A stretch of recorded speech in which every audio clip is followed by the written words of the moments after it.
filter, no filter, no apologies. Strong women, real talk, no ceilings. We rise together, we say it loud. Today's guest built a life across 3 rooms most people never connect. The hospital, the page, and now her own advisory, guiding others through the same rise. Today, we're happy to welcome Loudrige Jean-Philippe, a healthcare executive and author whose journey is as inspiring as the impact she continues to make. Loudrige is the founder of LJP Advisory and Counseling, where she leverages extensive expertise in physician group leadership to help healthcare organizations and medical practices achieve operational excellence and sustainable growth. Beginning as a front office receptionist and diagnostic medical sonographer, she rose through the ranks to lead some of the nation's largest physician groups. She is also the founder of Chosen So Rise, a leadership development and empowerment organization dedicated to helping individuals discover their purpose, embrace their calling, and rise to their fullest potential. As a published author, Loudrige has inspired readers through her award-winning children's book, Chosen So Rise, and her latest release, Rise Above It, Rise in It. Welcome, Loudrige. Oh, welcome. Thank you for having me, ladies. Yes, it's our pleasure. We're very excited that you're here. Thank you We for are. having me. It's my pleasure as well. So, Loudrige, the word representation gets used as a buzzword a lot. For you, what does it actually mean to have it versus not have it? Great question. That's a great way to open up. So, representation to me is the first door, right? As I walk through now into my career, my life, and I understood what it means to lead, and I wouldn't be where I am today if I didn't see a representation of me, if someone didn't help me see myself being represented, and if they didn't pull me up through the door. Basically, the work that I've done, none of this would matter if the representation wasn't there, from the boardrooms, right? The books to school. The advisory work would not exist if someone didn't open the door for me, believe in me, they didn't mentor me, they didn't sponsor me and allowed me to see what was possible. First of all glory to God. I have to give God the honor. Without him, I would not be where I am today. But I do recognize as well, this is the life that I've built it this way. The leader, again, the advisory, the author, and the founder, being represented and being now a representation for others, right? I want to open the same door for someone else. I am standing here again because someone allowed me to see myself and them first. My mentor, I can name a few, even back to high school, middle school, all the way through college into the career. And my story, me being represented, helps even one person. I always do whatever I do for the one person, right? One more person to rise, one person to be sponsored, one person to have an opportunity. Then everything that I've carried was worth carrying. The journey that I've gone through was all worth it. And my desire is to walk in a way in excellence. Another thing that I focus on is doing everything in excellence, no matter what comes. Because we're all gonna have good days, we're all gonna have bad days, we're all gonna have trials and tribulations, but no matter what comes, being positive, being optimistic, and being able to make an impact, that reaches beyond me, right? And then touches life as I go. And now being an author and the work that I'm doing in Loudrige, Haiti, where I was born, it touches globally as well. So it's great to be represented, and it creates opportunities for me. People have created opportunities for me, and now I'm creating opportunities for others. And so, along that same line, when you were talking about doing everything in excellence, you've actually landed on a who's who list, a top 50 African American leaders list, and a healthcare leaders to know list. And then in the same stretch, just looking at your trajectory, you've stepped out of the C-suite and to build something that's entirely yours. So does all of that recognition feel like proof, or does it feel like pressure, or maybe both? No, life will have its pressures, right? There's nothing we do in life that won't have pressures. Yesterday, for example, I was in a practice meeting with a practice leader and developing them into what is necessary to become an amazing practice leader. So what do you do on a day-to-day basis, on a monthly basis? And really, the day to day, the weekly translate into the weekly outcomes, the monthly outcomes in terms of successes or failures. You have to be proactive and you have to lead and direct and manage consistently. So this individual says, "Oh, I'm feeling pressured." My what my advice was is you have to be steady in the storm. You have to understand that no matter as you're learning now, you're growing. This is an investment in you. Someone saw in you that you can become an amazing leader. And they've called me and says, Loudrige, I want you to help this individual. That's an investment that most people don't have the opportunity to even dream of or have, right? Whether it's a meaningful investment. So learning and growing, that's what a leader has to continue to do. You can't stay status quo. So yes, now we're catching up. We're playing catch up. You're learning, you're growing. It's a lot of pressure. The job expectations may have changed, but then hence come the pressure. And no matter the pressure, you have to be steady in the storm. We're human. Let's have an opportunity to truly go through it. Cry if you may, but you can't cry forever, right? Be sad for a moment, but you cannot crawl under a table or just give up in life. So yes, the pressures come.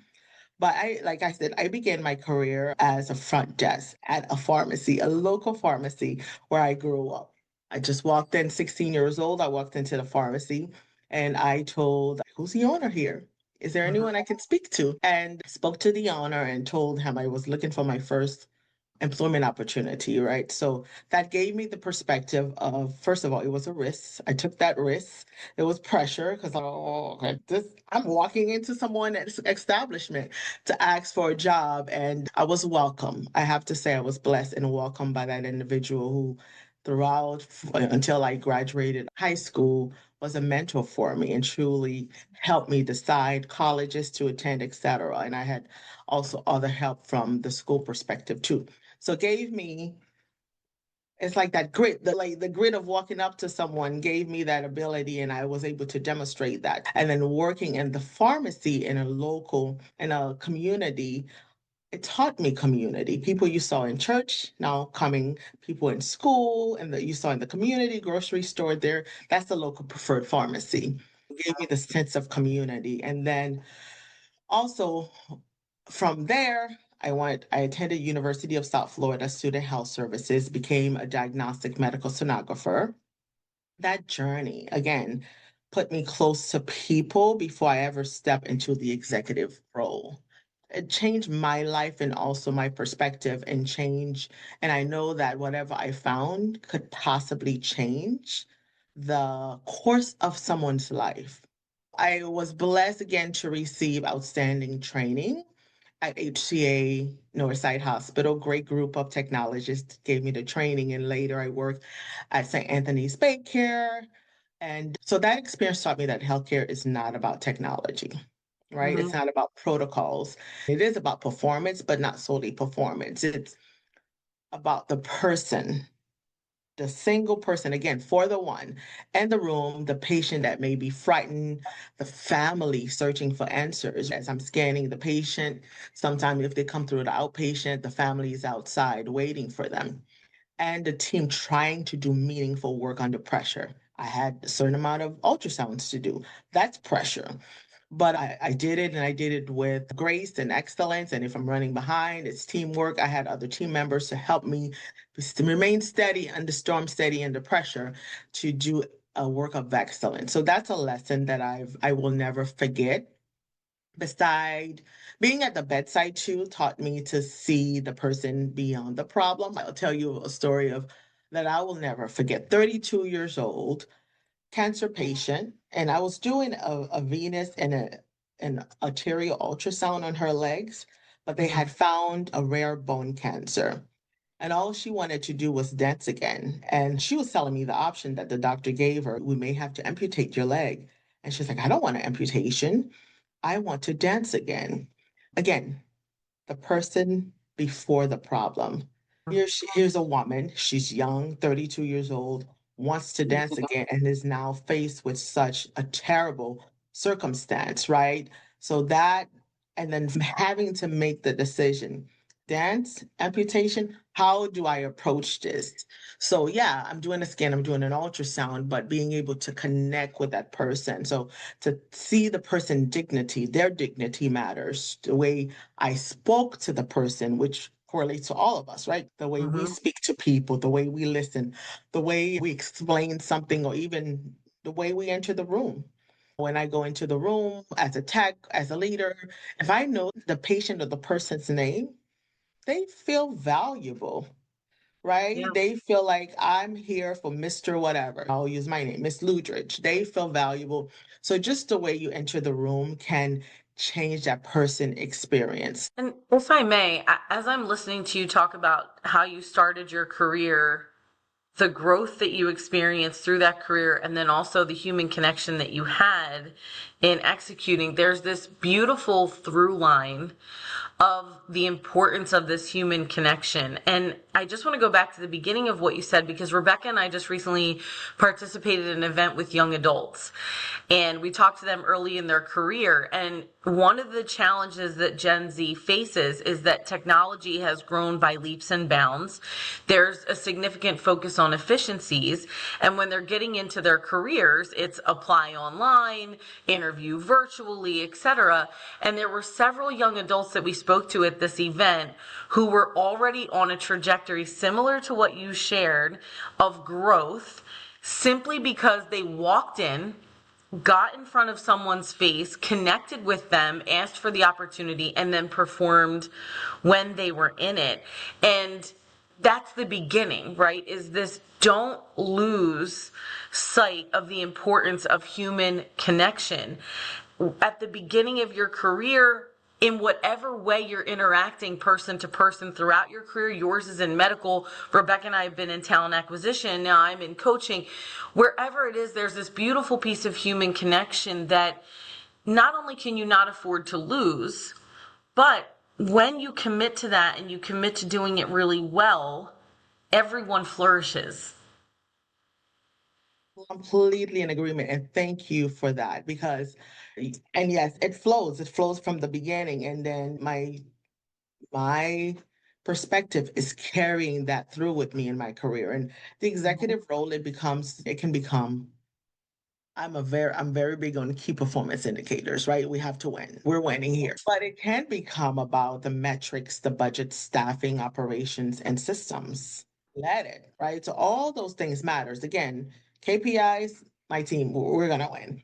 But I have not forgotten that every member represents a person, the human capital, right? Whether it's a family, the nurse, the physician, the caregiver, or the employee who just want to do meaningful work. I love taking pictures, so I was an ultrasound tech, taking beautiful organ pictures, but again, connecting with people and understanding that what I do is meaningful because I am giving images and interpretation to a physician, to an impression to a physician to make an interpretation. So the bedside gave me that permanent lens that, yes, systems are important, but system exists because we're serving people.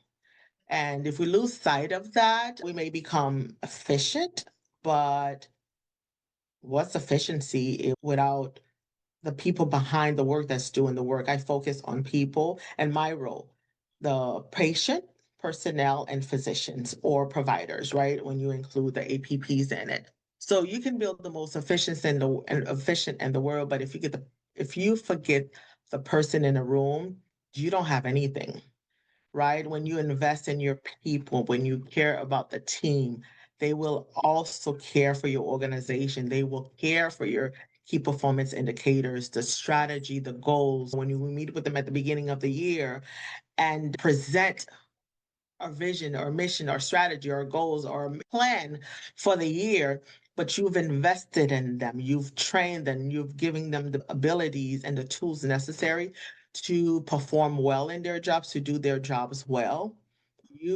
They will win and then you will win, right? So that's the human capital. I'm grateful, truly grateful to have had the opportunity to work in private practice, to work for a major healthcare system in my career, and now with leading the founder of my own organization, my own business. So my journey has been well rounded, and I'm grateful for that. I've worked with high performing teams, built high performing teams, and also translating strategy into scalable operations. And I believe that collaboration, continuous improvement is when you invest in others, believe in others, and see the best in them as well. So the human capital. I was going to say, you've been called a turnaround agent. And can you walk us through a time that wasn't really about just the metrics? It was all about the people? Because Yeah, that's what you're saying. there's many examples of this. Yeah. But one example that just came to mind when you asked the question is going into a new state to meet a new team on the interim level and understanding that, okay, I'm now their interim leader. I'm walking into 10, 20 years of processes, procedures, of tenure, because that particular place, people stayed, right? And I had to understand that my first interaction is truly significant in terms of I knew what I had to do. I went in there with goals and purpose and to focus on certain aspects of the job, not only to be an interim leader, but to lead some major KPIs initiatives as well. It was mid-year. We had to have made strong headway into ensuring a successful end of year. But one thing I know that coming in, my first interaction with them was so pivotal, and getting to know the team, getting to know the key physicians in the area. All physicians are important, but meeting with the medical directors, et cetera, of different service line. That was my first mission, not, okay, I need to change patient satisfaction. We need to make certain updates immediately. But who's managing this service line? Tell me about yourself. What's important to you? How do you lead? What's your favorite color, for example? Things like that, just to break down the barriers of this person is not going to come just to wreck my world, but truly help me be successful. And they're going to partner with me and collaborate with me. So being a change around agent, again, many examples, I can go deep into KPIs and key performance indicators, process and procedures, standardization, but I don't want to lose the sight of knowing each individual, focusing on the people. That helped me in this particular case because they know I was there to help them. Yeah. Right? And I to think that's focus on them and their success as well. That's always critical, right? And I know Katie and I have discussed this previously too, is that coming in and being a partner, I'm not here to tell you what to do. I'm here to support you, get the obstacles out of your way so you can be successful. And that's awesome. Nice. Absolutely. Yeah. I think that's the connecting point between leaders, strategic KPIs and executive or boardroom initiatives, and then your staff who are executing to hit those KPIs. Those leaders have to know their people so that they can motivate them all differently, get them to work toward those KPIs. But that's that human capital connection that we were talking about, right? Is that I think that's a gap that a lot of leaders have today. They're focused on the efficiencies and the systems and the process, and they forget that there are human beings who are executing on those, and you can't approach every human being the same or put them in a box of how they have to execute. You should have to find different strategies of motivation and collaboration to get them there. So it's a great call out. And making an impact too. We as leaders, I believe we truly have the trajectory to change someone's life. Yes. Sometimes for the better, sometimes not for the better. I choose the better. I choose the better. Yes. And we don't, and it doesn't have to start in the workplace. look around. There's Yes. always someone who needs help with something. Truly want to live a life of impact, a life of being a change around agent to make a difference in the world. You can volunteer about pick a place. There's shelters, there's foster care, there's Celebrate Recovery that I volunteer, and there's so many things that you can do to make an impact on an everyday basis. A kid who needs help with homework, it changes someone's trajectory. So it's yes, it's at the workplace, but truly, if you live a life, focus on that, it's so meaningful.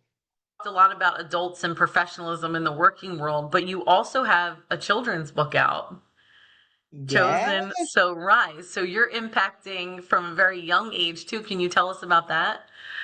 Oh, my first book. I never thought my first book would be a children's book, honestly. I thought it was going to be an adult book. But it became for me another way to serve, right? It was a goal, it was a desire, and a wish for 9 years. God saw it fit that my first book would be a children's book. So for many years, again, making an impact, being influential, even if it's to the one person. I don't do it with the intention, oh my gosh, I'm going to change the world. But if you change one person's life, you can change generations to come.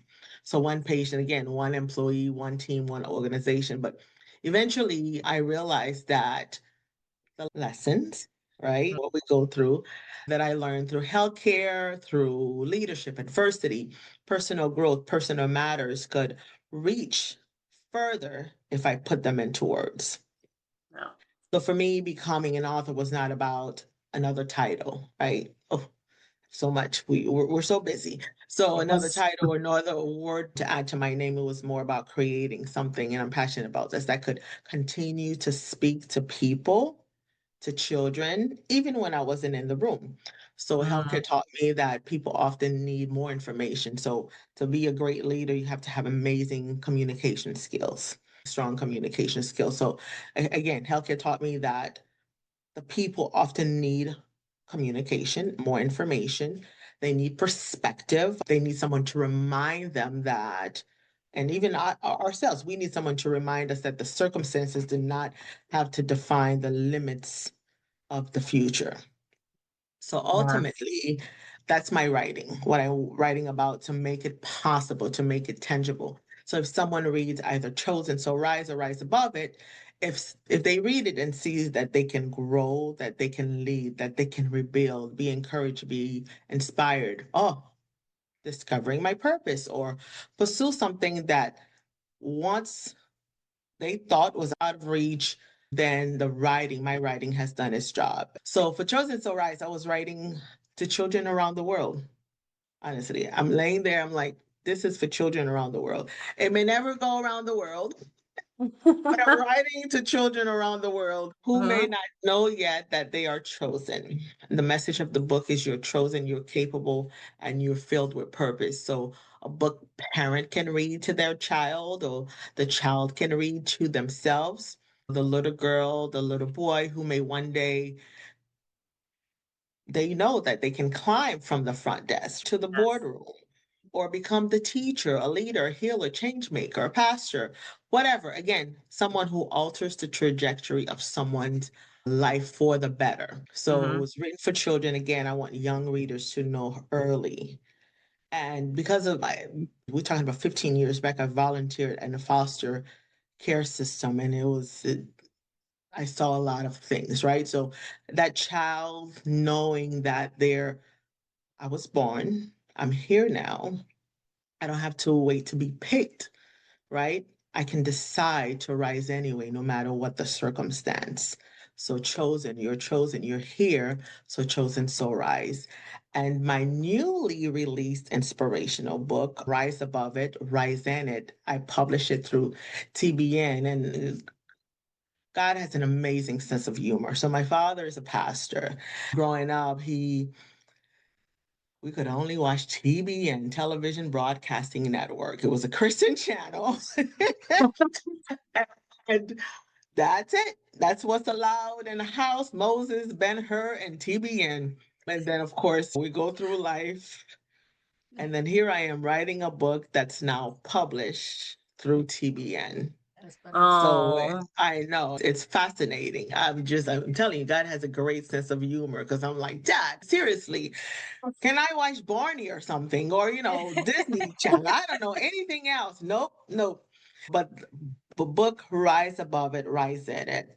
I'm fond of this book, right? It carries the same message forward to an older audience. And it was recently released June 23rd. It's a testimony, it's a memoir, but you can find yourself in that book. The readers will find themselves in that book, whether you're faced with grief, infertility, etc., all the things that we know can come. My message is to remain optimistic, to remain in faith, anchored in faith and purpose, and to keep rising. Because whether you're rising above the challenge or rising while you are in it, just keep moving forward, one step after one step, just keep moving forward and keep rising above it and keep rising in it, no matter what you may be going through.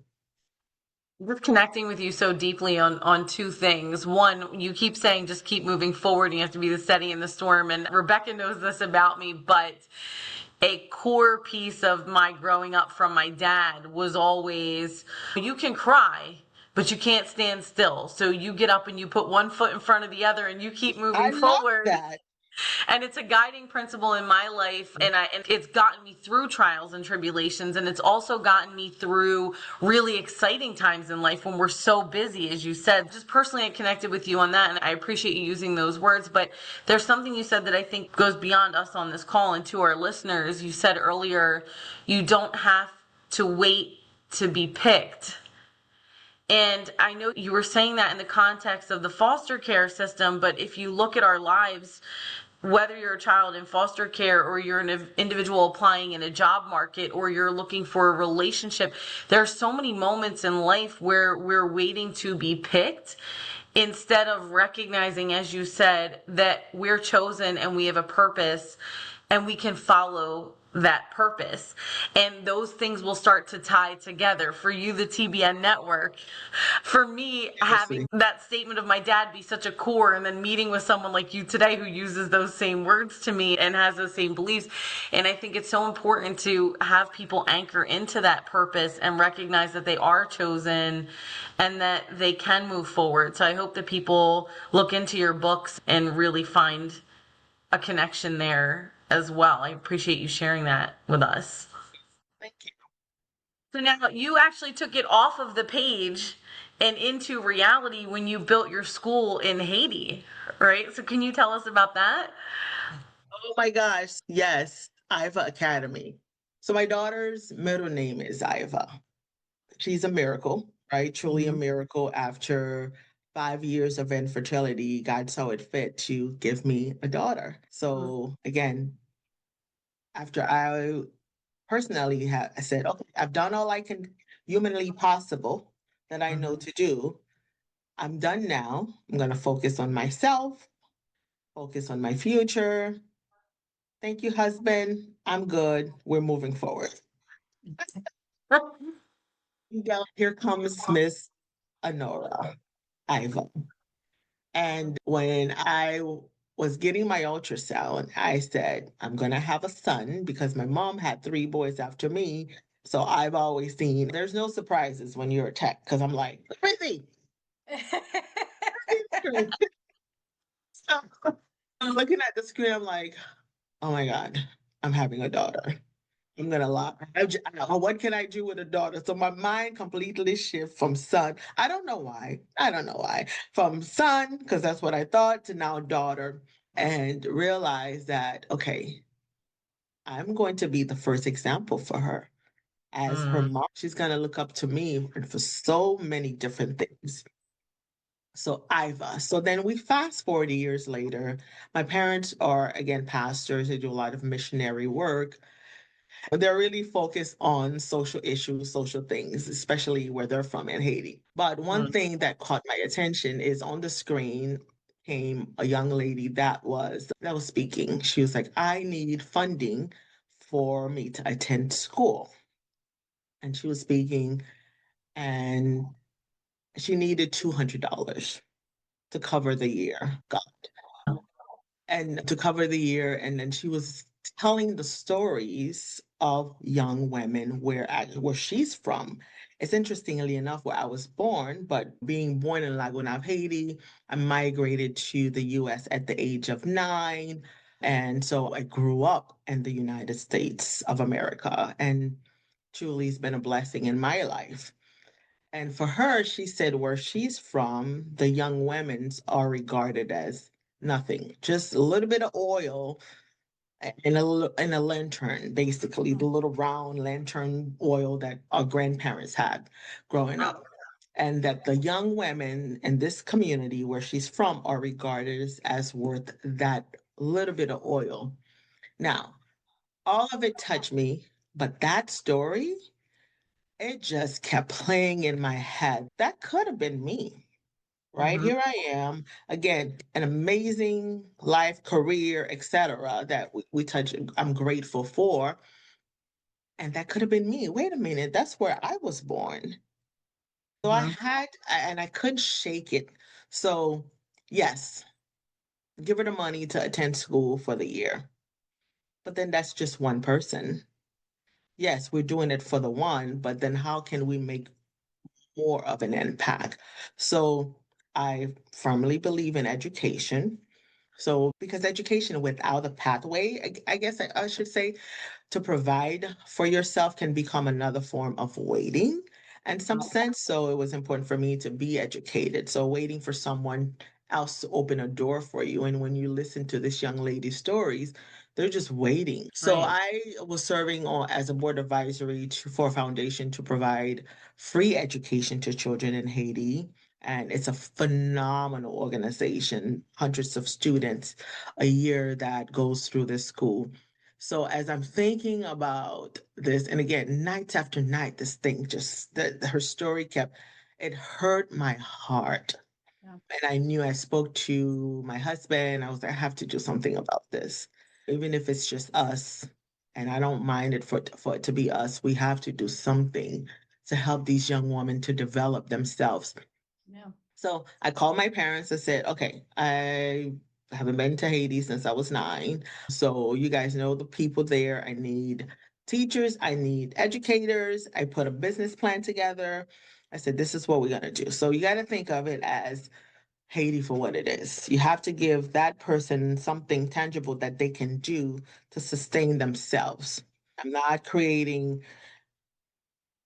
business owners, in a sense I am, right? I'm not creating doctors, etc., but something tangible that a young woman can do right now that's 16, 15, 18, 20 to sustain themselves and then for the future. So develop those job skills. For me, the gap was not only the knowledge, right? It's the opportunity, it's the leverage. When a young woman, young man too, can create their own income, it changes for a woman and Yes. Haiti. It changes what she believes in is possible, what she can build, and what choices she has for her future. So, IVA, named after my daughter, Academy, right? Addressing the gap between learning again and being able to build a sustainable life. So, we have cosmetology. I found a teacher to do that, and then a teacher to do products to sell, like soap, for example, vinegar, cleaning supplies. Yeah. So those things that they can sell at a market, they can get up on Saturday, go to a market and sell different things and make money and Yeah. eat Yes. and eat and sustain themselves. And no, you're not worth nothing. You're worth something. Again, you are here, you're chosen. So I may not be able to do it for every single person, but again, if I impact one, changing that person's life and also generations to come. So because a young woman in that circumstance, they may be intelligent, they may be ambition, and they have a desire to succeed. But without the practical skills, without the economic opportunity, and without the ability to support themselves, your choices are limited. Yes. So the focus of that particular program, the school, the academy, it takes so many forms. It's job skills, self-sufficient, And I wanted that young woman to leave knowing that they could. I want them to leave the program that once they graduate, immediately turn around for their lives and for their family. Sometimes you're supporting their family as well. So again, to me, empowerment is not simply telling someone you're capable and then they have to believe it. But then we have to take that next steps, giving them the tools, the confidence, the skills, the opportunity, right? The opportunity to act on that capability. So that's what that did. So the ultimate goal is not, yes, women empowerment. It's independence. When someone can support themselves, they can make more choices and they have certain power over their lives. So it's interesting that we're meeting today. And let me tell you why. And you asked me this question because my father called me and he says, I met a woman that when she saw me, she said, oh, I pray for Iva Academy all the time. And my dad says, why? She says, because I went through that program and now I'm able to sustain myself. And get this is when I lost it. I am able to pay for my child's education. Oh my I know. goodness. I How know. I was like so moved. I was doing it for her, but now her child is able to get educated and she's doing exactly now what the program was intended to do. And is that the young So, woman that you were staying up at night about? Is that the same woman? no, Oh, it did she wasn't. did she end up getting to go to the school? She did. Yeah, she did. But this is another person that gave my dad this testimony and that she's praying for this program continued success. Yeah. It's such a blessing, right? Again, one person, you can make a difference in one person's life. It doesn't have to be a multitude. Do a multitude if you can, but if you just do it for the one person, I was moved beyond, I'm still moved. Just now, I'm like, oh, for the one. That's awesome. Loudrige, I feel like you're redefining R&R, right? Instead of rest and recuperation, it's representation and the ripple effect, because just coming full circle to where you started talking about how representation matters and it impacted your career trajectory. And you've brought us full circle to saying, because of the representation and your ability to grow, the way that you've given back and had an impact, these other women have seen themselves in you, in the programs you've created, and now they're able to pay it forward. This woman with her daughter, what a beautiful connection and full circle moment, and just evidence of everything you seem to stand for. Thank you so much. Thank you. Again, we don't do it for ourselves, right? Of course, we dream of desire and desires of successes. That's the point to it all, but also for others. Think of others Yes, always. Absolutely. love that. Um, if the hospital taught you how systems fail people and the books taught you how words reach them, what does the school teach you that neither of those could? Oh, that you can't do it alone. You need others. We all need each other as human being, and you can't do it alone. And when you do arrive, and we may never truly arrive, right? But when we do get there, reach back. Reach back and take someone with you Yeah. and bring them, whether it's to the table, sit them down and God, have coffee, have lunch with someone. And I'm in that era now, coffee. So I meet a woman, a group of people, and we'll sit down and we'll talk. And it has to matter, right? Because time is precious. So we're not wasting time, but you can't get anywhere alone. So whether it's speaking to that one individual, speaking life into them, life, not wasting time and energy in doing things that have no significance, but speaking life into them, and they then speak life into you, whether we're talking about real estate, finances, or just the kids, and family, whatever it may be, but speak life into them and reach back and bring someone along. Yes. Absolutely. Yeah. If nobody had ever represented what was possible for you in a hospital, in a book, in a classroom, would any of this exist? And then No. no. And then is that the whole point of the ripple, that it only starts once somebody's seen it done first? No, I don't know in a sense that I exist. I am who I am. Again, full circle. All honor to God, all glory to God, right? And I would not be where I am today. So that's the no. That's the no part. But you, Rebecca, you set your goals and your action in place. You, Loudrige, we set our goals and our action in place and we go for it, right? And we go forward with full energy, with persistent, being consistent, and asking for help if you need help. I'm learning that. I'm like, oh, ask for help. Yeah. And then people will support you, right? People who believe in you. You may have to find your group of individuals, but know in a sense that, again, it takes a village, right? Especially, I have neighbors who, and I mean, my brother, if I'm late coming in from a meeting, I'm calling my village. Yeah. So my people, my team to help me achieve whatever that achievement may be to help achieve that.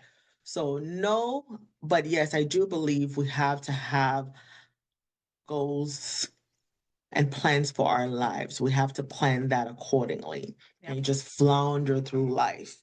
And whatever that goal is, put some action in place and then go for it.